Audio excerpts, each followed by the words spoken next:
Como decíamos ayer, yo soy Sole, esto es La Vida en Verso y hoy vamos a hablar de Fray Luis de León.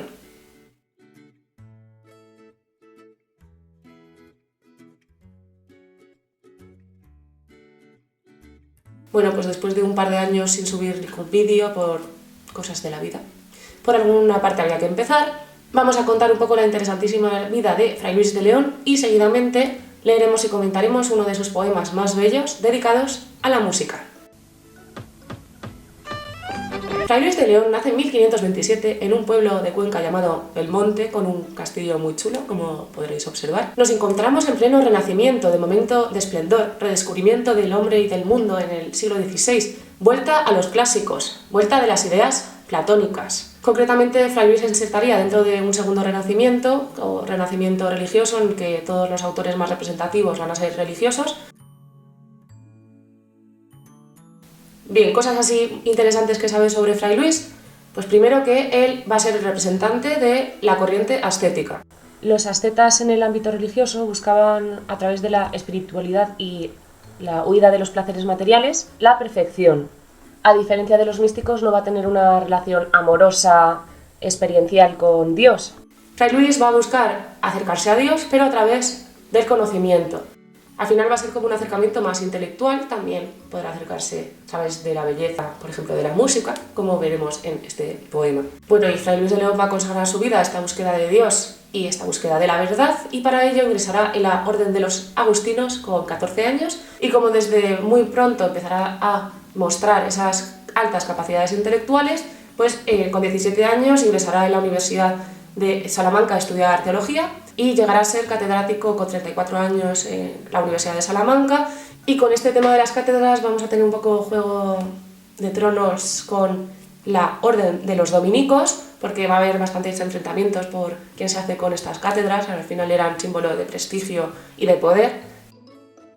Y en 1572 Fray Luis va a ser denunciado por sus superamigos los dominicos por haber traducido el Cantar de los Cantares sin autorización.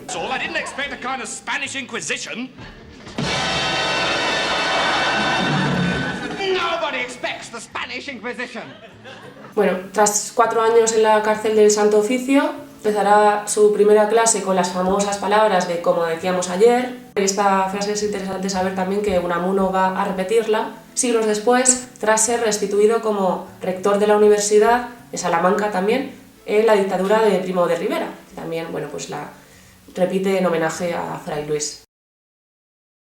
Oda 3. A Francisco Salinas, catedrático de música de la Universidad de Salamanca.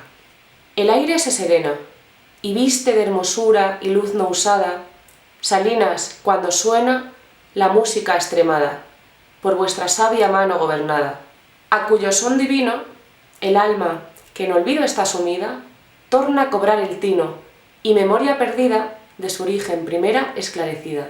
Y como se conoce, en suerte y pensamiento se mejora, el oro desconoce, que el vulgo vil adora, la belleza caduca, engañadora. Traspasa el aire todo, hasta llegar a la más alta esfera, y oye allí otro modo, de no perecedera, música, que es la fuente y la primera.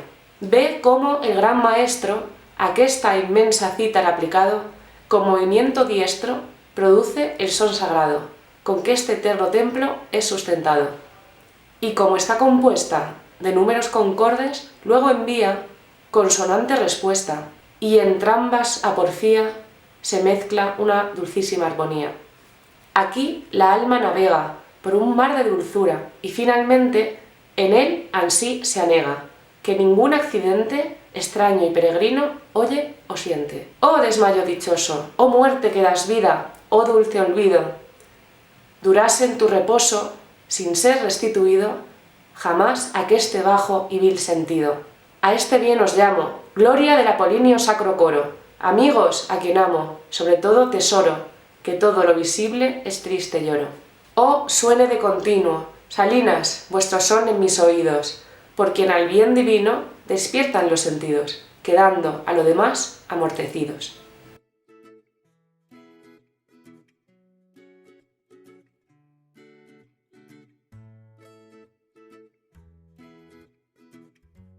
Por suerte todavía falta un siglo para el barroco, con lo que no vamos a volvernos demasiado locos descifrando lo que nos quiere decir Fray Luis.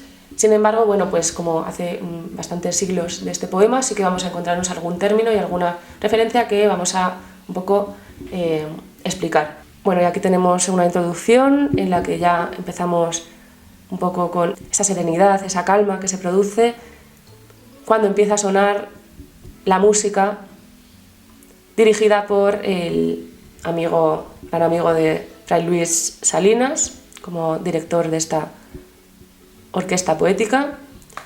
Y en esta segunda estrofa tenemos a el alma sumida en el olvido que vuelve a recobrar el tino o la lucidez al escuchar este son musical, este son divino. Si recordáis, en el mito de la caverna de Platón teníamos estas sombras que al final eran el reflejo, la apariencia de las verdaderas ideas que eran, digamos, la realidad pura, que este mundo de las ideas perfecto, ¿no?, que es al que también pertenece el alma, pero al verse obligada a encarcelarse en el cuerpo y a bajar al mundo real, pues pierde memoria de ese mundo perfecto original. Una memoria que recobra al escuchar la música, que la música, tal y como nos está diciendo aquí Fray Luis, también pertenecería a ese mundo idílico y perfecto de las ideas puras.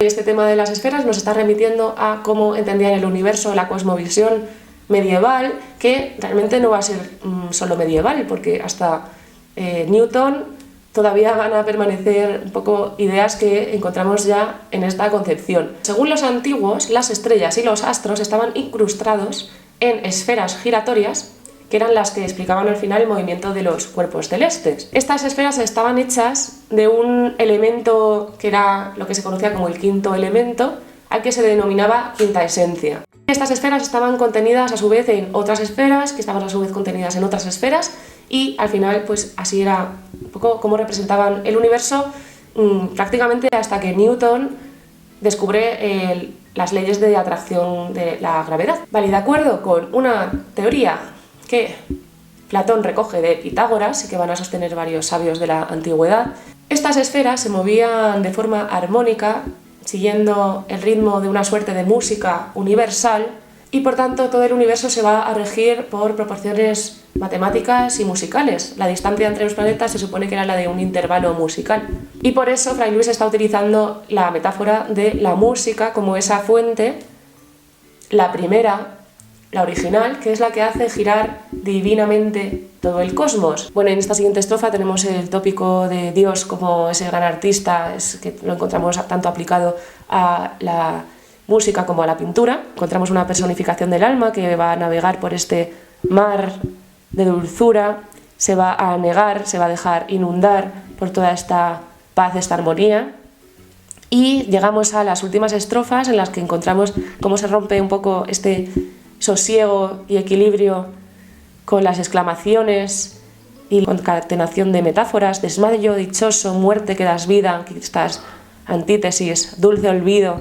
Bueno, y por último, este Apolinio Sacrocoro, este adjetivo Apolinio hace referencia a Apolo, dios de las artes, y que representaba pues también ese equilibrio y perfección máxima. Y finalmente, la última estrofa, encontramos de nuevo la referencia concreta a Salinas, tal y como la encontrábamos en la primera, de forma que tenemos como una simetría perfecta entre el principio y el fin, y encontramos esta exclamación sostenida que el autor está alargando a la vez que está implorando que suene de continuo este son en mis oídos. Por lo tanto, tenemos un cierre perfecto de este genial poema. Bueno, y rápidamente vamos con los aspectos formales. Obviamente estaréis anonadados ante el máximo equilibrio y la máxima armonía que habéis notado, no solo por el contenido, sino a medida que ibais leyendo el poema. Y es que, vamos a ver, tenemos un poema que habla de la música, de la armonía, del equilibrio, de la simetría, de la proporción. Entonces, ¿qué va a utilizar Fray Luis? Pues va a coger la forma estrófica de la lira, la populariza Garcilaso, recordemos Garcilaso, bueno, representante máximo del Renacimiento, y que al final va a combinar heptasílabos y endecasílabos para esa máxima armonía y musicalidad, que es al final la que acompaña a esta oda. Y tanto el contenido como la forma contribuyen a que nosotros nos quedemos después de leer este poema con un sosiego y un bienestar interior y viajemos en definitiva a ese mundo de las ideas perfectas en el que gracias Fray Luis por hacernos viajar con tu poema. Y eso ha sido todo por hoy. No olvidéis suscribiros si queréis acompañarme en futuros viajes aquí por el mundo de las ideas y otros mundos en la vida en verso.